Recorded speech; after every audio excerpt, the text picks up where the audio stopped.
हर युग में इसी मैसेज की ज़रूरत इंसान को रही है, जो यहाँ से आप सभी दे रहे हैं। जिस मैसेज को कहीं पर गीता की लाइनों में पढ़ा जाता है, भगवान कृष्ण अर्जुन को समझा रहे हैं, और कहीं पर सरल भाषा में कबीर जी, कहीं पर मीरा जी, कहीं पर रविदास जी, तमाम संतों भक्तों ने समय समय पर अपने जीवन काल में इंसानों को मैसेज दिया। और यही मैसेज कि इंसान प्यार से रहे, नफ़रत को छोड़कर एक ऐसे प्यार को अपनाए जो आठों पार बहता है। महात्मा कबीर ने इसीलिए कहा कि आया प्रेम कहाँ गया, देखा था सब कोय, छिन में रोवे छिन में हंसे, यह तो प्रेम न होए। कि अभी आया और अभी गया, इसको प्रेम नहीं कहते हैं। कह रहे प्रेम तो हमेशा हंसता ही रहता है, प्रेम हमेशा आनंदित ही रहता है। इसलिए कह रहे हैं कि छिन रोवे छिन हंसे, यह तो प्रेम न होए। कि प्रेम आठों पहर बहता है, आठ पहर जो बहे प्रेम का हवै सोए। कि आठों पहर अगर इस मन में प्यार बहता है तो फिर वाकई हकीकी प्यार है, और इसी प्यार से संसार संवरता है। और इसी प्यार के लिए संतों महापुरुषों ने अपना पूरा जीवन लगाया, ताकि इंसान के जीवन में प्यार उतर जाए। इसी प्यार के अभाव के कारण इंसान इंसान का बैरी बना है, और यही प्यार अगर जीवन में उतर जाता है फिर हर कोई अपना लगता है। फिर यही कहा जाता ना कोई बैरी ना ही बेगाना। कि अब कोई बैरी और बेगाना नहीं रहा। अब किसको पत्थर मारूं कौन पराया है, शीश महल में हर एक चेहरा अपना लगता है। कि अब किसको पत्थर मारें, अब तो सभी अपने हो गए, क्योंकि प्यार उतर गया जीवन में। तो और सत्संगति प्यार संतों के संग से उतरता है। इसलिए महापुरुषों ने कहा है कि प्रेम न खेती उपजय, प्रेम न हाट बिकाए, राजा प्रजा जे रुचे शीश दे ले जाए। कि इस प्यार को पाने के लिए मन का मान गंवाना पड़ता है। जिन्होंने मन का अभिमान गंवाया, एक तन का अभिमान गंवाया, धन का अभिमान गंवाया, उनके जहन में ये प्यार उतर गया, फिर प्यार से भरपूर हो गए। फिर सारा बसधा उनको अपना परिवार जान पड़ी। वरना तो क्या बसधा परिवार, छोटा सा चंद लोगों का परिवार भी अपना परिवार नहीं बन पाता है। कहाँ पर पूरे धरा को परिवार बनने की बात।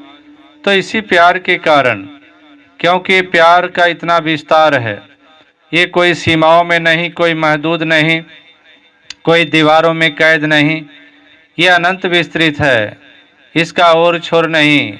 जमी जमा बिखे समस्त एक जोत है, न घाट बाढ़ होता है न बाढ़ घाट होता है। कि इसमें कोई उतार चढ़ाव नहीं, कोई घाट बाढ़ नहीं, सब जगह प्यार की सत्ता फैली हुई है। तो इसी कारण इतना इसका विस्तार होने के कारण ये बसधा अपना परिवार बन जाती है। तो आओ सत्संगत, ऐसे प्यार के रंग में हर कोई रंगे, यही अरदास प्रार्थना यहाँ से भी की जा रही है। और ये सब कुछ इसी मन को समझना पड़ता है।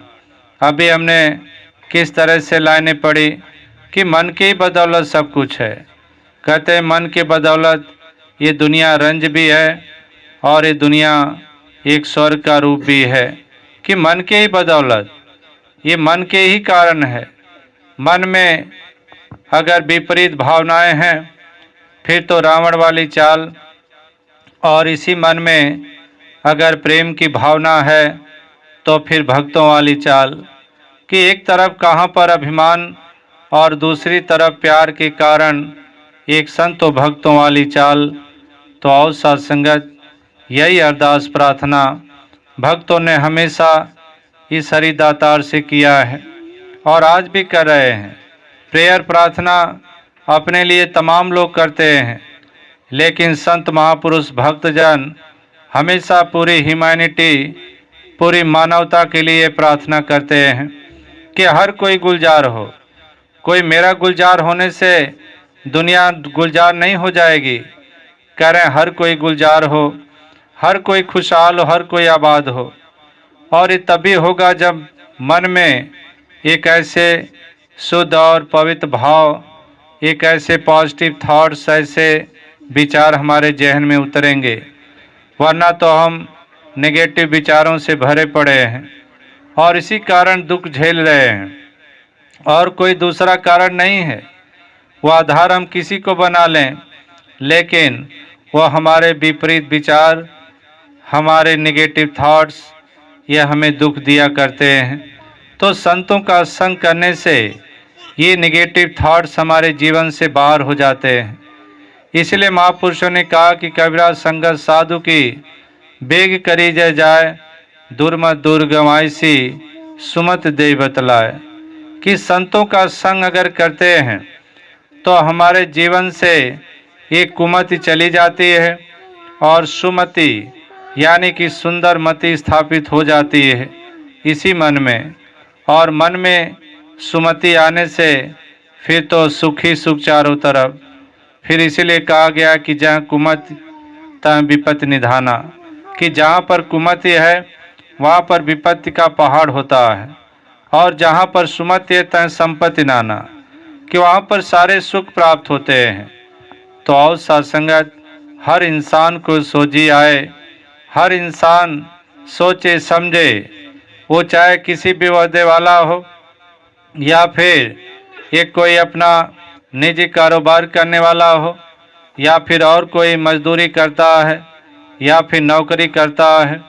हर किसी के लिए ये वास्तविक संदेश है कि हर कोई सोचे विचारे कि मनुष्य जन्म जो मिला है इसके मायने क्या हैं, क्या इसकी कीमत है। जिन सांसों को हम ऐसे बिताए जा रहे हैं, जिनको कहा जाता है कि बड़े भाग मानुष तन पावा, सुर दुर्लभ सदग्रंथ गावा, साधन धाम मोक्ष कर द्वारा, पाए ने जहीं पर लोग संवारा। किस प्रकार से ऐसा कीमती जन्म जो हम बिताए जा रहे हैं वो किस लिए मिला है, क्या इसका मकसद है, उद्देश्य क्या है, क्यों आए जहाँ में, क्या काम है तुम्हारा, ठहरोगे किस मकाम में, लौटोगे जब दोबारा। किस प्रकार से कहाँ पर ठहराव होगा। तो ये मैसेज और संदेश संतों का हर किसी के लिए रहा है, लेकिन इंसान गौर नहीं करता, चले जा रहा है, एक अंधी दौड़ में चले जा रहा है। मोती मार्ग बिखरा अंधा निकसा जाए, ज्योत बिना जगदीश के जगत उल्लंघेवाए। कि एक बिना ज्योति के एक आगे बढ़ता जा रहा है। जिस प्रकार से किसी के आँखों में रोशनी न हो और रास्ते में मोती पड़े हों तो उन मोतियों को रौंद करके वो आगे बढ़ जाता है, क्योंकि वो नज़र नहीं आ रहे हैं। इसी प्रकार से मनुष्य जन्म कीमती है, ये बड़े भाग से मिलता है, और ऐसे कीमती जन्म को इंसान केवल सुबह शाम सांसों के रूप में गुजारता जा रहा है, एक बेहोश होकर जी रहा है। तो होश वालों ने हमेशा इंसान को जगाया है कि उठ जाग मुसाफिर भोर भई, अब रैन कहाँ जो सोवत है। कि इंसान जाग जाओ, अब कहाँ पर अंधेरा है। तमाम योनियों के बाद तुम्हें इंसानी जन्म मिला है, अब ये भोर का पहर है।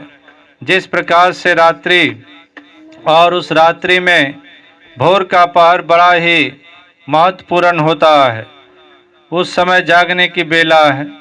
तो इसी तरह से कह रहे हैं कि तमाम योनियों होने के बावजूद मनुष्य जन्म तेरे लिए मौका है, इस मौके को न गंवाओ, एक मूल को पहचानो। तेरा मूल है हरि दातार परमात्मा जो सारी देने दे रहा है, इसी से सब कुछ पाए हो और इसी को भूल करके पूरा जीवन बिताए जा रहे हो। केवल पूजा पठन करने से इसका जानना नहीं हो पाएगा। ये पूजा पाठ यात्राएं ये मुबारक हैं। ये प्राइमरी पाठशाला है, इनसे शुरुआत होती है, लेकिन आगे बढ़ने की ज़रूरत है। बोध को हासिल करना ज़रूरी है, जानकारी लेना ज़रूरी है, और ये बात पूरी हो जाती है ये ज्ञानी जनों का संग होने से, संतों का संग करने से। इसलिए महापुरुषों ने एक संतों का संग करने की प्रेरणा दिया है, यानी कि जो इसको जानते हैं, जो इस मूल परमात्मा को जानते हैं, इनका संग इंसान के लिए ज़रूरी है। तो और साथ संगत यही अरदास प्रार्थना कि हर कोई इसकी तरफ कदम बढ़ाए। हालांकि ये कदम मुश्किल होता है, कठिन होता है। महापुरुषों ने कहा कि यही सरावत अति कठिनाई, राम कृपा बिनु आए न जाए, कि इसकी तरफ कदम बढ़ाना ये कठिन काम होता है, लेकिन जब राम की कृपा यानी सरी दातार की कृपा होती है तो इधर कदम बढ़ जाते हैं। ये वचन सुन करके कानों के माध्यम से हृदय को छू जाते हैं और फिर हमारे कदम इस तरफ बढ़ जाते हैं, वरना तो नुकसान उठाकर जाने वाले जा रहे हैं और सुनकर जीवन संवारने वाले भी अपने आप को संवार रहे हैं। तो यही अरदास प्रार्थना कि हर कोई इन वचनों को सुनकर अनसुना न करे। करऊं विनती सुन मेरे मीता, संत टहल की बेला, यहाँ खाट चलो हरिलाहा, आगे बसन सुहेला। कि आप सबसे विनती प्रार्थना कि संतों का संग करो, ज्ञानी जनों का संग करो, होश वालों का संग करो, जिनके अंधकार मिटे हैं, जो रोशनी सिक्त हुए हैं, उनका संग करो। ये इसलिए जन्म प्राप्त हुआ है। तो आओ सत्संगत, इस मौके पर आप सभी उपस्थित होकर ये सत्संग का आनंद लिए हैं। तो यही अरदास प्रार्थना इस हरिदातार से कि तन मन धन से हर प्रकार से खुशहाल रहकर इसी तरह से सत्य की अलख को आगे से आगे बढ़ाते